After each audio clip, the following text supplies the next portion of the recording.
Les acteurs des médias et de la communication suivent depuis hier une session de formation sur la communication gouvernementale. À l'ouverture des travaux, les participants ont pu être édifiés sur la communication et le terrorisme d'une part et la guerre informationnelle d'autre part.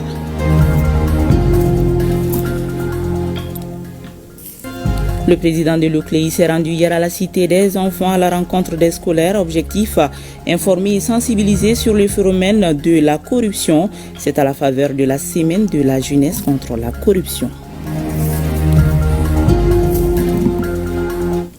Mesdames et messieurs, bonjour et bienvenue. Après le lancement des activités de l'atelier sur la communication gouvernementale, les acteurs des médias et de la communication ont suivi avec intérêt l'exposé sur la communication et le terrorisme d'une part et la guerre informationnelle d'autre part.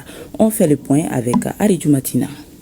La guerre informationnelle au Mali, enjeux et perspectives. Le thème était au centre des journées de renforcement des capacités sur la communication gouvernementale. Pour le conférencier Gaoussou Drabo, c'est grâce à la presse, voire les médias, que le terrorisme est parvenu à trouver des voies et d'affirmer son mode d'opération. Et pour faire face à cette conquête d'opinion par la puissance des moyens de communication, il faut une mobilisation et une organisation totale. C'est grâce à la communication que jusqu'à présent le terrorisme a traversé ses phases les plus difficiles, a trouvé les modes de son adaptation et est revenu avec une force accrue et avec des dommages causés encore plus importants qu'au début de son action. Ce traitement n'est pas prêt de s'arrêter. Et il faut donc, contre lui, construire une ligne de défense médiatique. Et cette ligne de défense médiatique, on peut la faire composer de 3 éléments. Tout d'abord, la veille médiatique. Ensuite, la riposte idoine, ou bien la réplique idoine. Et troisièmement, un point qui a son importance, c'est l'amélioration continue de l'information qui doit être donnée aux populations maliennes. De nos jours, la guerre informationnelle génère des répercussions qui s'y ressentent sur le continent et particulièrement dans l'espace AES.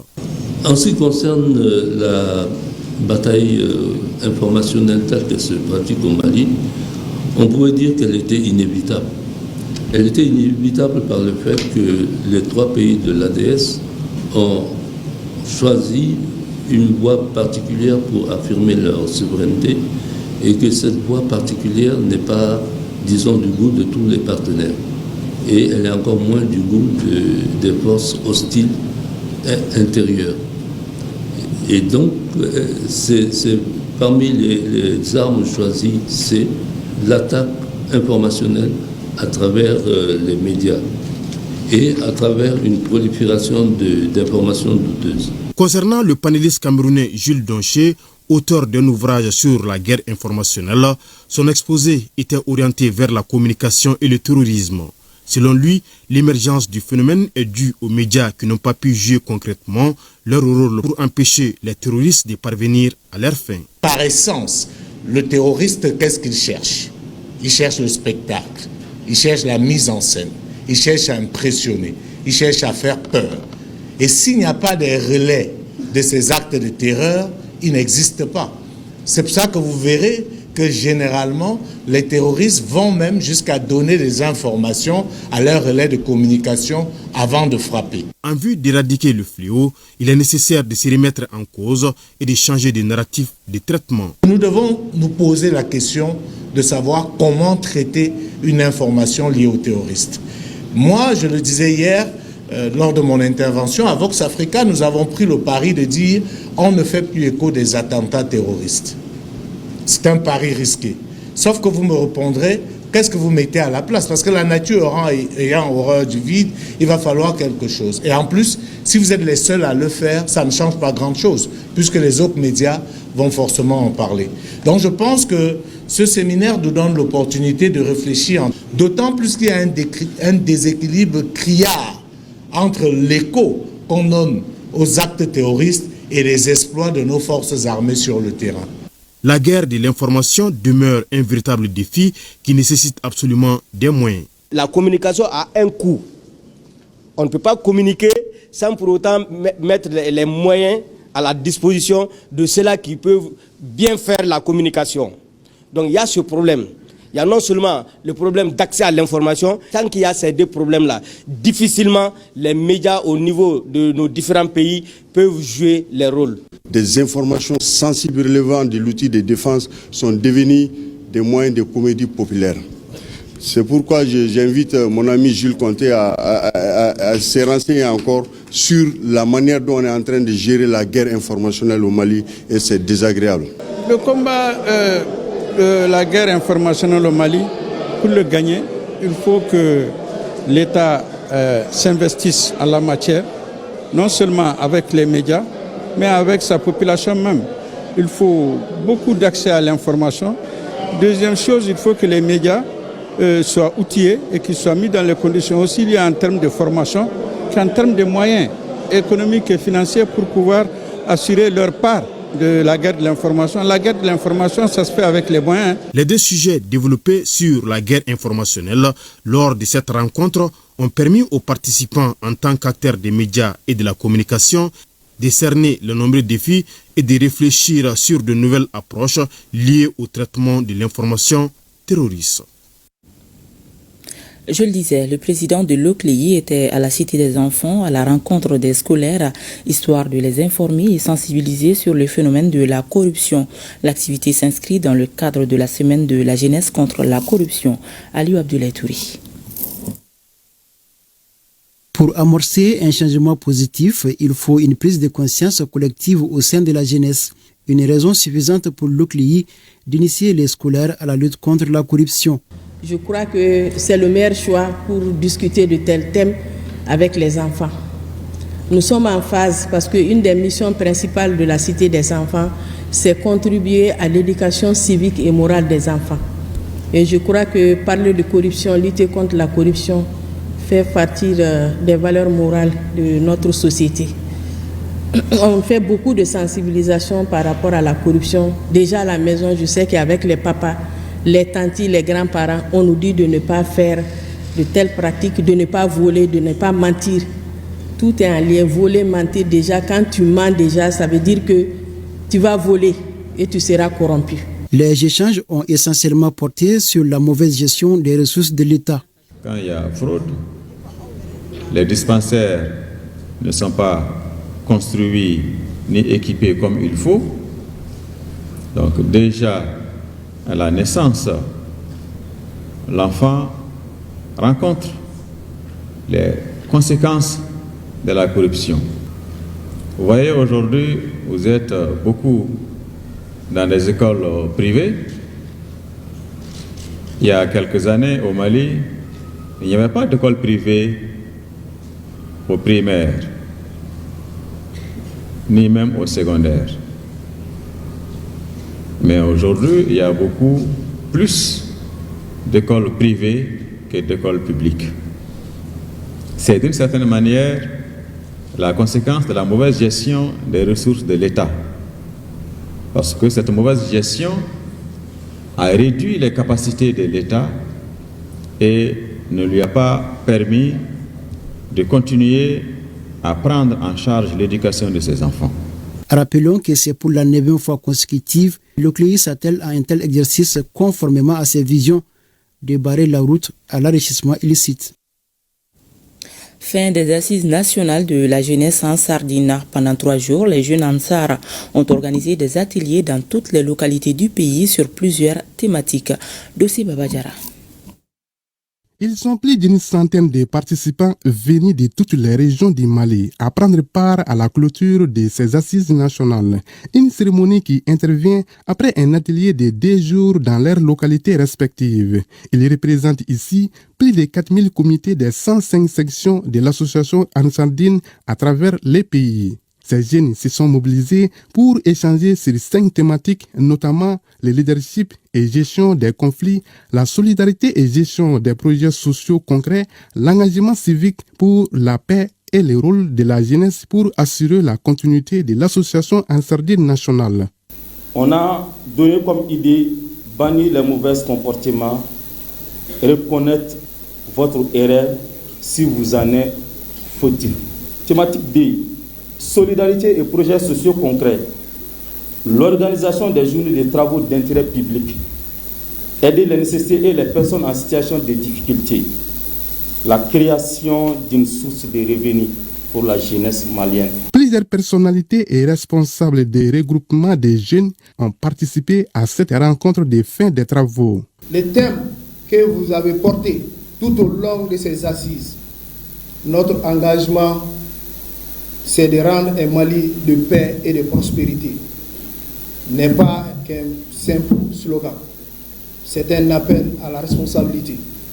Un serment que nous faisons devant l'histoire, devant nos communautés, devant nos aînés et surtout devant les générations futures. Vous avez parlé d'un point très important aujourd'hui dont nous parlons beaucoup ces derniers temps, c'est les effets néfastes de la consommation de la drogue et des substances psychoactives qui aujourd'hui minent notre pays. Le guide, donc Chérif Ousmane Madani Haïdara, en a toujours parlé. Il a toujours parlé de cette situation. Quand la jeunesse ne va pas, donc ça veut dire que nous ne pourrons pas avoir des adultes qu'il faut. Ces assises nationales de la jeunesse en Sardine sont une première depuis l'avènement de l'association religieuse en 1991. Le 23 février dernier, les femmes leaders du Mali, du Burkina Faso et du Niger ont donné naissance à la coordination des femmes leaders de la Confédération des États du Sahel. Cette coordination marque l'entrée officielle des femmes dans la construction politique, économique et culturelle de la Confédération AIS. La restitution de cette nouvelle coordination a été faite ici à Bamako à travers un communiqué de presse et c'est le Mali qui assure la présidence pour une durée de 2 ans. Compte rendu Soumaou Haïdara. Les femmes leaders du Burkina Faso, du Niger et du Mali cheminent désormais ensemble avec la création de la coordination des femmes leaders de l'espace AIS, portée par une volonté de défendre leurs droits, d'imposer leur voix dans les grandes décisions et de bâtir un Sahel souverain. La création de cette coordination repose sur l'attachement des peuples de l'AIS aux valeurs d'indépendance, de souveraineté et de solidarité. La reconnaissance des liens historiques, culturels et géographiques entre les 3 nations, la volonté affirmée de promouvoir une intégration réelle et durable à tous les niveaux, le soutien aux décisions prises par les autorités de l'AES pour garantir la prospérité et la stabilité des populations. La CFL-AES se donne pour mission principale de favoriser l'intégration des valeurs culturelles et endogènes dans le système éducatif des pays membres, promouvoir la cohésion sociale et l'entente entre les peuples de l'AES. Sous la présidence de Binta Diallo du Mali, cette coordination promet d'être une voie forte pour l'autonomisation économique des femmes et la valorisation des traditions locales. La CFLAS s'engage à coordonner les activités citoyennes des associations membres, sensibiliser les populations sur les textes et décisions de l'AES, promouvoir les droits fondamentaux et les leaderships féminins, initier des activités génératrices de revenus et pour finir, renforcer la coopération culturelle entre le Mali, le Burkina Faso et le Niger. Le siège social est à Bamako au Mali, avec possibilité de transfert dans un autre pays membre de l'AES. La durée de la coordination est illimitée. Sa devise est un peuple, un espace, un destin. Main dans la main avec les hommes, les femmes leaders de la Confédération AIS veulent être des partenaires incontournables pour bâtir un Sahel plus fort, plus juste et plus prospère. En 3e région, la montée des couleurs tournantes initiée par l'exécutif régional se poursuit dans les services régionaux. Pour ce premier lundi du mois de mars, c'était à la direction régionale de l'Institut national de prévoyance sociale de se prêter à ses devoirs citoyens. Compte rendu Moussokoro Sérémé, Souleymane Bamba.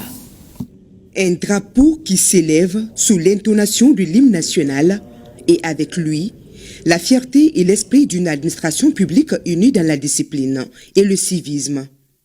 Cet acte de patriotisme est instauré par les autorités dans le cadre du respect des valeurs républicaines auxquelles s'attache la direction de l'Institut national de prévoyance sociale en abritant le rendez-vous de ce mois de mars. Et l'objectif, c'est de susciter chez chaque citoyen, surtout ceux de l'administration, et le sentiment de patriotisme, un caractère de patriotisme et de bons citoyens. Donc je demande vraiment à tous les directeurs régionaux et les services concernés de faire une mobilisation accrue autour de cette montée de couleurs. Bien plus qu'un rituel administratif, cette cérémonie de montée tournante des couleurs nationales offre l'opportunité à la structure haute de décliner les défis actuels pour une administration plus efficace et proche des citoyens. La région de Sigasso, gérée par l'INPS, est aujourd'hui en tête par rapport à la digitalisation des paiements et aussi en termes de paiement des prestations d'allocation familiale et des pensions. Et il faut renforcer ces acquis-là. Et au-delà de ça, c'est aussi de renforcer les capacités du personnel. Et pour renforcer son engagement et son civisme envers la nation, des initiatives ne manquent pas à la structure. Chaque lundi du mois, nous aussi, nous faisons au sein même de l'INPS, au-delà du niveau régional, la montée des couleurs. Nous comptons renforcer la cohésion, les échanges pour que les uns et les autres puissent comprendre que, étant agent public, il faut avoir un comportement de bons citoyens. Remise du fanion à la direction régionale du commerce et de la concurrence pour le rendez-vous du mois d'avril et visite des locaux de l'INPS ont bouclé la cérémonie. Restons à Sikasso pour parler de la journée de cohésion sociale, de paix, de réconciliation et de salubrité organisée par le collectif des jeunes de Mankourani 2 et son partenaire l'ONG Orfed. La journée est marquée par des interventions sur le vivre ensemble et la salubrité de la cour du CESCOM du 10 quartier Yoruba Djabati. Une jeunesse unie est gage de cohésion sociale et de développement. C'est ce qu'a compris le collectif des jeunes de Mankourani 2 et son partenaire l'ONG Orfed à travers l'organisation d'une journée de cohésion sociale, de paix, de réconciliation et de salubrité. C'est le CESCOM de Mankourani 2 qui abrite la cérémonie. En tant que moteur de développement, donc, on doit contribuer au développement, même si ce n'est pas financièrement, physiquement, moralement et intellectuellement. Il faut une bonne collaboration entre les jeunes de Sikasso, une forte cohésion entre les jeunes de Sikasso.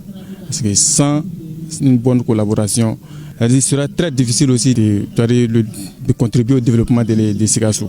La question d'hygiène et de salubrité est une préoccupation de l'autorité communale appuyée par la direction régionale de la jeunesse et des sports.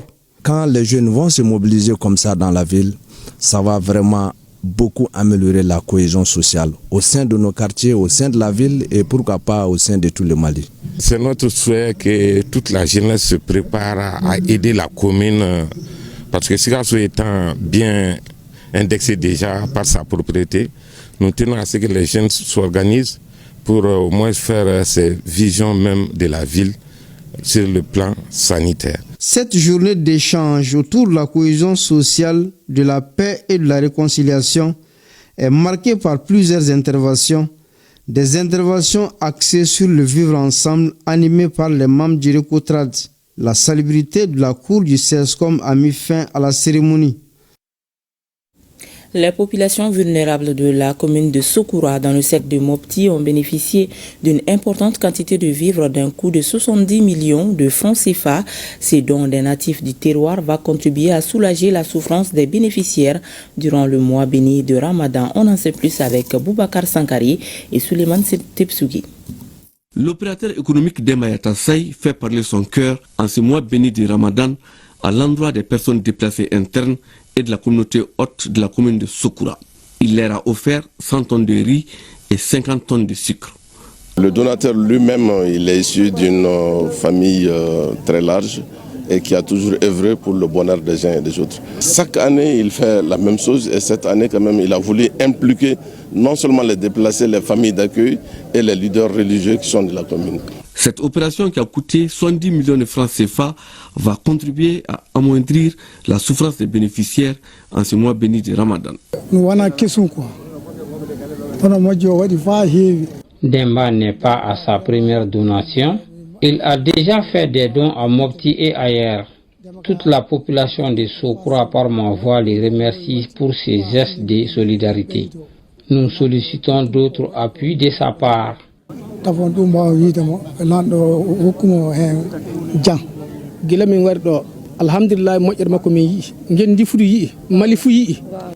que nous sommes arrivés ici en 2019, nous avons toujours bénéficié de l'appui multiforme de Demba. Et aujourd'hui, avec ce don, nous allons mieux observer le mois de Ramadan. Cette distribution gratuite de vivres concerne également les mosquées et les personnes vulnérables des villages environnants de Sokoura. De Mopti, rendons-nous à Taoudéni où les acteurs du projet d'harmonisation et d'amélioration des statistiques en Afrique de l'Ouest et du Centre partagent le rapport sur le profil socio-économique des communes du Mali, édition 2024. Cette activité axée sur 2 jours permettra la dissémination du dit rapport et échanger sur les vrais défis des communes en matière de développement afin de lutter contre la pauvreté. Chirfi Moulay Aïdara. Cet atelier de dissémination du rapport sur le profil socio-économique des communes du Mali vise à mettre les acteurs au même niveau d'information sur les enjeux de développement dans l'ensemble des communes du pays. Il s'agit là d'une étude menée par l'Observatoire du développement humain durable et de la lutte contre la pauvreté en partenariat avec l'Institut national de la statistique avec l'appui financier de la Banque mondiale dans le cadre du projet régional d'harmonisation et d'amélioration des statistiques en Afrique de l'Ouest et du Centre. L'objectif ultime de ces études est de contribuer à améliorer la compréhension de ces questions, c'est-à-dire les questions des conditions de vie, et à orienter la prise de décision. Depuis 2003, l'Observatoire élabore tous les 3 ans le profil de pauvreté, qui est un outil important permettant d'améliorer la connaissance des décideurs et acteurs au développement sur l'état de développement économique et social des communes. Les participants composés des acteurs de la société civile, autorités administratives et politiques seront répartis en commissions de travail pour débattre les problèmes pertinents des communes de la région de Taoudéni. Permettez-moi de noter qu'il est attendu de vous des observations pertinentes en vue d'améliorer le profil de pauvreté des communes, ce qui contribue à la planification, au suivi et à l'évaluation des politiques et stratégies de développement conçues par le pays. Au Mali, la décentralisation adoptée comme système administratif est considérée comme levier du développement économique et social à la base. Il apparaît donc important de disposer d'un outil de suivi de l'évolution des conditions de vie des populations des communes. Ceci afin de dresser les profils de développement des communes à travers la description des déterminants de la production de richesses, de l'enclavement intérieur et extérieur des communes, de l'accessibilité des populations aux services sociaux de base, ainsi que ceux relatifs à la mobilisation des ressources pour le financement du développement. Au cours de ces 2 jours, sont attendus des échanges pour un véritable diagnostic des préoccupations des communes et contribuer au développement de la région de Taoudéni. La cellule syndicale de ORTM CAI a organisé la semaine dernière une soirée de costumes traditionnels. Des troupes venues de Seli, Babi, Mauritanie et du Kasso ont charmé le public à travers des chants et danses. Kabadjara nous en dit plus.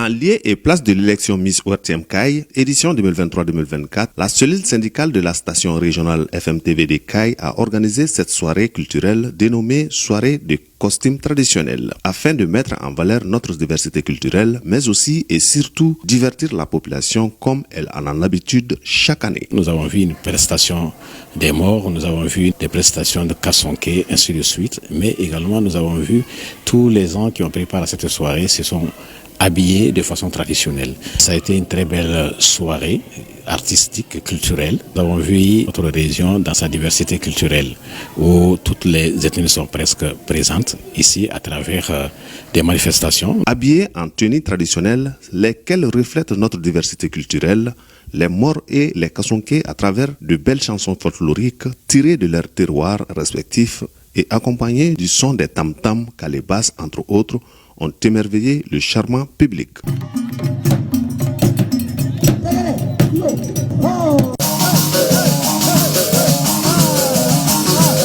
Cette année a été consacrée l'année de la culture. Cette soirée aussi va contribuer à magnifier la célébration de cette culture à travers des soirées de ce genre où nous voyons nos populations dans leur diversité. Vivement la prochaine édition.